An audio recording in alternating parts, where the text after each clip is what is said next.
एक बार की बात है। एक बाप बेटा घोड़े की सहायता से कहीं जा रहे थे।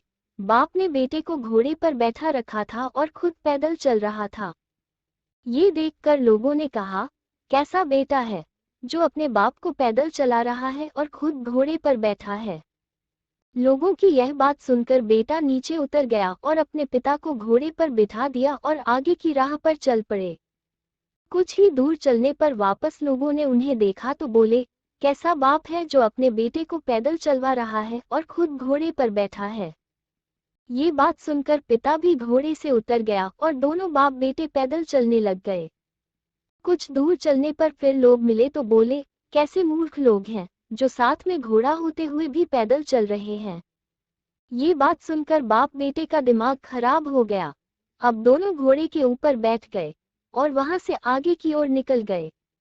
लेकिन कुछ ही दूरी पर कुछ लोग मिले जो कहने लगे, कैसे निर्दयी इंसान हैं। दोनों घोड़े पर बैठे हुए हैं और कमजोर घोड़े की जान निकाल रहे हैं। इनके पास कुछ भी दया नाम की चीज नहीं है। अब पिता को एक बात समझ में आ गई कि लोगों की बातों के चक्कर में रहे तो हम अपनी मंजिल तक नहीं पहुंच पाएंगे। कहानी से शिक्षा, आप चाहे जो कर लो, लोग आलोचना करना बंद नहीं होंगे। लेकिन हमें जिंदगी में आगे बढ़ना है, ऊंचे मुकाम हासिल करना है, तो हमें लोगों के बहकावे में नहीं आना है। क्योंकि जितने मुंह हैं उतनी ही बातें होती है। इसलिए हमें अपने सपनों को पूरा करने के लिए जी जान से जुट जाना है।